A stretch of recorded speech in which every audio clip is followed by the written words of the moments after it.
Hello and welcome to another lesson with Global News Alliance Academy. I'm your host, Sam Ebersole, Director of Training for GNA, and today we're going to talk about tips for becoming a professional journalist. And with me today is my good friend and longtime journalist and educator, Dr. Michael Ray Smith. Thank you, Michael, for making time to be with us My today. pleasure, Sam. It's just an honor. Professor Smith has earned a doctorate from Regent University, has a couple of master's degrees, one from Penn State University, bachelor's degree from University of Maryland. He's taught at a number of state and private universities at the graduate level and undergraduate level. Spent 10 years as a working journalist and continues to write even throughout his academic career. He's an award-winning journalist and photographer, and he's been quoted in everything from the New York Times to USA Today and Christian Science Monitor. He's been a guest on radio and television programs, including French TV 24. He has written, I think, 9 books, and I know at least 3 of them are up on Amazon. So if you go to Amazon.com and type in Michael Ray Smith, you'll see some of his books that are available there. We go way back to our years together at Regent University back on the East Coast, but we're just so glad that he's here with us today. So thank you again, Michael. We just appreciate having that depth of knowledge with us today. So when you talk about tips for becoming a professional journalist, obviously everyone wants to be a professional because professional implies high quality and that you're getting paid. Right, right. Right? That would be the ideal for a lot of people, whether they're starting out or somewhere along the path of becoming a working journalist. So you want to jump right in and tell us where you want to start with these tips that you have to share with us today? So some of these tips are the kind of things we'd call common sense, but I think even when you have earned an undergraduate degree or a dozen bylines or 100 bylines, sometimes it's helpful to remember some of the things that you forgot. And that's how my mind works. I'll do something and then read about it and think, yeah, son of a gun, I should have done that. Let me begin with, these are tips that if you can't be a professional, maybe you could look like a professional, sound like a professional, and that will help you as you either gain confidence or talk to an editor and get a hearing, because that's how it's usually done. So this is going to sound very basic, yet I wonder how many people do it. My suggestion is to set goals. So you get a calendar, and whatever the goal is, if the goal is, I want to be published in a specific place, I want to be on a broadcast. I sometimes listen to BBC and I think, well, that's a high bar to achieve. But what are some goals you can set? You get the calendar out, and what's a good goal for you? Middle of the month? What do you want to accomplish by that? What can you do in 2 weeks? Okay. How about once a month? By the once a month, I want to do this. So tip number 1, to look like a professional and maybe become a professional, set goals for yourself. That's awesome. I would just say for some of our smartphone reporters who want to develop the skill of being able to, in their local community, in their village, in their city, in their town, to be able to cover events about what God is doing in their local area with their smartphone. They obviously need to master the technical skills of using their smartphones, but they could also then say, okay, now that I've got the technical skills mastered, now I need to work on the truly journalistic things, how to interview people effectively, how to check sources. Somebody gives me a piece of information. How do I verify that? So developing those skills, those are skills that they could set for themselves. Well, let me hitchhike on that. So my second idea for the newer reporter, the newer writer, the newer broadcaster is to read widely and keep upskilling. This is a book by Amanda Sturgill out of Elon University in North Carolina, Detecting Bias, Detecting Deception, she calls it. But that would be a book that I would recommend. If not that book, something like that, so that you are thinking, how can I do the job well? And here's another one. This is a very popular book on writing, Stein on Writing, Sol Stein. People talk about that, even though it's a few years old. The AP style book. I know probably broadcasters have a similar type of book. What a great book to just own because it gives you so much information. So, first thing, set goals. Second thing, read widely, read widely. And I would also suggest you, when you're reading widely, find somebody that you like. If it's a broadcaster, listen to that person over and over again. If it's a writer, read his or her prose. Matter of fact, why not go ahead and take that prose and write it out or for yourself? Well, how did he say that? Maybe type it, kind of get the rhythm into your cognitive muscle memory, if there's such a thing. And by doing that, Mhm. you will model your writing, your broadcasting on somebody that you admire, and you may actually start imitating that person. You say, well, that's a ripoff. Well, you'll develop your own voice, whether it's writing or broadcasting over time. But we all learn typically by watching other people. And Michael, if I can interject something here. So you said find good reporters, good broadcasters, and follow their work. It's important to follow quality reporters, right? And that may mean we have to be sure that we're not paying a lot of attention to or spending a lot of time with less than stellar writers, right? So if all the news that we're reading every day is stuff that scrolls by on our social media feed, we might not be modeling the best kind of I can guarantee we're not modeling great reporting. You have to go after quality work and pay attention to I that. agree. Yeah, that's exactly right. And along that line, the press tends to read the press. So my point is to read widely, read widely. So far we've talked about setting goals. Last tip was read the press. The press reads the press. Mm, You want to be part of the press, and that includes broadcasting. Be aware of what other people are doing. Learn from others. So that would be my third idea. And I'll go on to the fourth. Sometimes it's helpful to talk to somebody in the business if you can get access to those people. And people in the West sometimes are a little suspicious. Why do you want to talk to me? But if mm, you say, may I take you out for coffee? Can I buy you lunch? Why? I admire what you do, and I'd like to just spend some time with you if you are available. And sometimes people are open to that, sometimes they're not. Broadcasters, commercial broadcasters, mainstream broadcasters are very busy, and they're always suspicious that people want to get something from them. They do a story on me, but it doesn't hurt. And it doesn't necessarily have to be a professional broadcaster, professional writer. mm, If you go to an area university or college and go to the Department of Communication, maybe journalism, broadcasting, and maybe even go in unannounced. Hi, my name is Sam Ebersol, and I would wonder if I could just talk to you a little bit about this field. And the professor may or may not be open to it.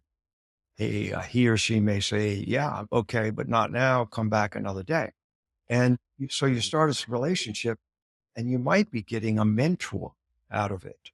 mm, Or if you are mm. in university or college, or you're in some kind of school where they're teaching broadcasting or writing, try to befriend one of your professors. And I feel like the Lord is leading me to use my voice to advance the kingdom or talk about this one pet topic of mine. Could I talk to you sometime? I'll buy you lunch and see if that will help you become a better creator of content.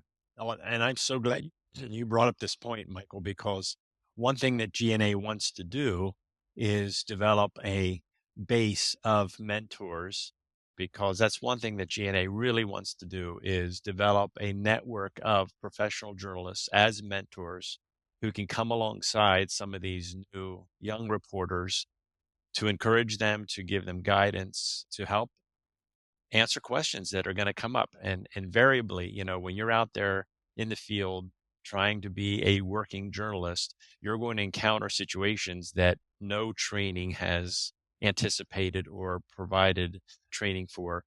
And if you can call somebody, if you can text somebody, if you can email somebody and say, gee, what would you do in this situation? And their wisdom can help you figure that out. I mean, that's a great resource. So that's something we are actively engaging in. And Michael, since you brought it up, I'm going to recruit you as one of our first mentors. You can take some time to think about it and get back to me, but I want to recruit you and some of the others that we've done interviews with to provide that service to young and upcoming I journalists. don't have to think about it. I'm available. You can use me. Another Thank you. idea that is a little bit like satellites. All these things link together. We've talked about setting goals, reading widely, ripping off the media, taking an editor lunch. I would say use social media judiciously. Sam and I have both been professors for a career, and we meet students, typically early 20s, who want to break in. We said, be careful with your social media. It tends to follow you. And you say, well, I deleted that site years ago.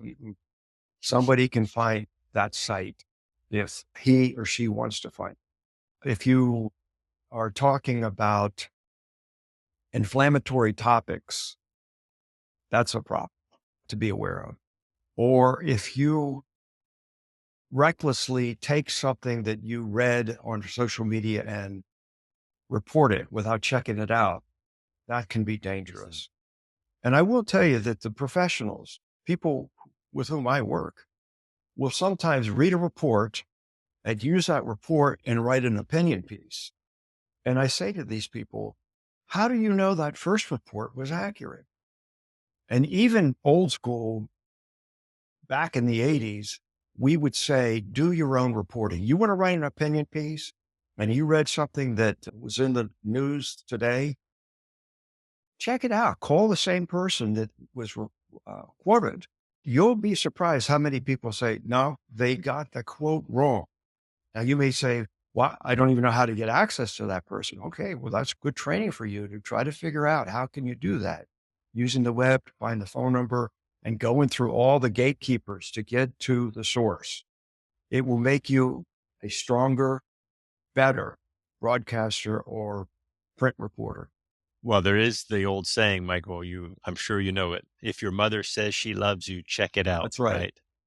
right? And I had to explain that to my students because at first they didn't quite understand what that meant.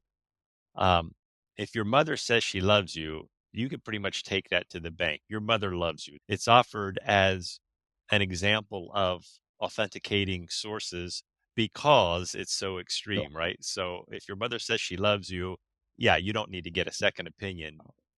we were talking about using social media judiciously. The last thing I want to talk about today is opinion. When you want Mm, to look like a pro or actually be a pro, be aware of opinion. And this is not an easy mhm. thing to understand. If we were in a classroom, we'd spend a little time doing an exercise trying to figure out what is a fact, what is an opinion. We used to say if you can look it up, it's a fact. But an opinion can be a little bit blurry. So what we just said, check it out, double check, sometimes triple check to see if the information matches. And so how is a fact different from an opinion? Can you verify it? That helps you figure out if it's a fact. If it sounds like the source is using words like I believe, okay, that's a belief. Or any of these other evasive type of, we call them speech tags, it's worth checking out. And while I'm on the topic, we've noticed that a lot of headlines these days have inflammatory type verbs in there. So that's not quite opinion reporting, but it's very close to being reckless. And it's very hard to convince new writers that you may get more views or you may get more hits, but as a believer, check yourself. You know, is that what you want to be known for your legacy? I wrote stuff, a lot of people read it versus I wrote stuff and it wasn't as exciting as the next guy's or the next woman's broadcast or print report. But I feel like I could stand in front of anybody and say, um, this was as good as humanly possible.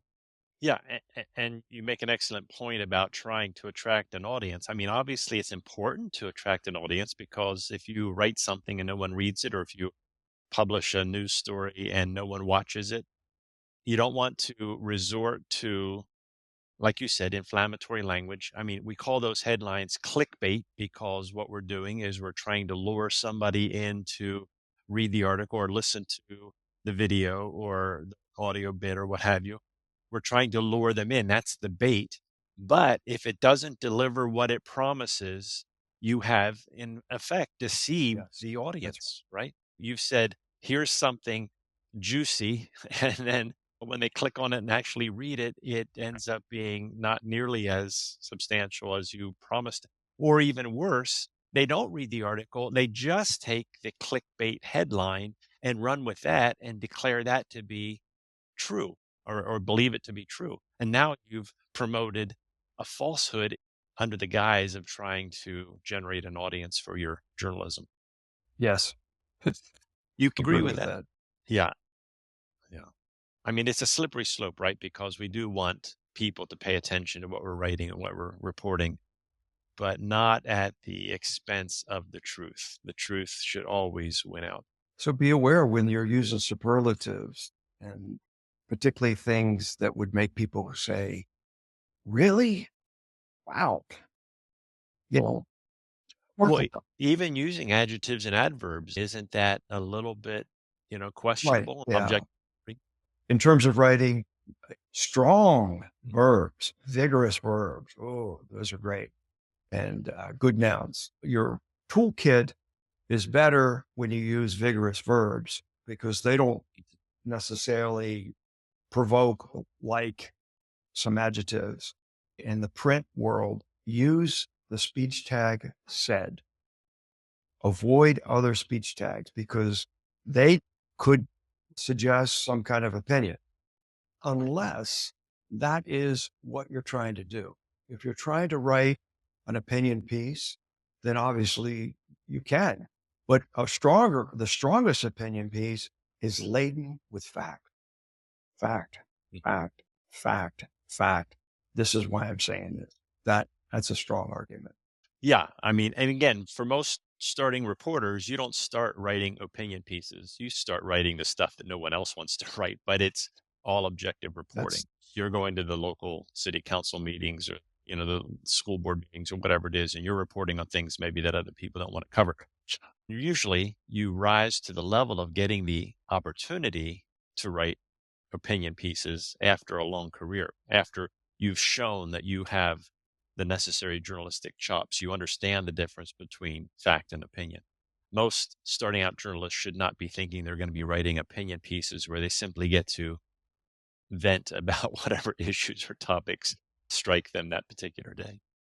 if a person in your audience says, man, there's a lot to know, that he or she may want to consider a systematic course, either through GNA or there's a lot of what we call vocational schools. In the United States, we have this one called Full Sail in Florida, where all they do is teach the applied part of the program. I'm just saying systematic education, like we have at LCC International University in Lithuania, where my fellow podcaster resides, Michael Patrick, that can help somebody become the broadcaster or the writer they want to be.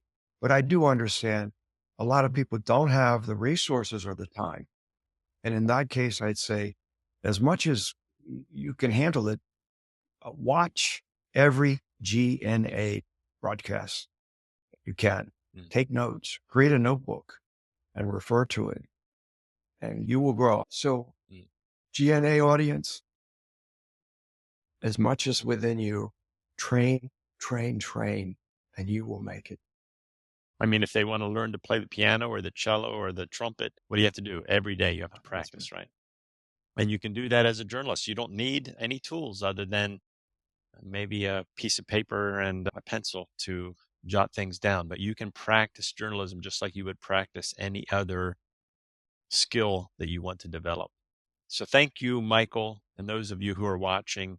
We'll continue to offer this kind of training discussions with expert professional journalists so that whether you're starting out or whether you're midway on your journey or maybe you're a seasoned journalist, hopefully we will have things to offer at any stage or any level of development. But we encourage you to make use of the resources that are out there, including our own. So subscribe to us on our YouTube channel, GNA Academy. Be sure to contact us with questions. I will post my email on screen, and we invite your questions, your comments. If you want more information about being part of our worldwide effort to tell stories about what God is doing around the world, we invite you to go to the gna.news website, and there's a place there to contact us. But until next time, may God bless and keep you as you tell stories about what He is doing in your community.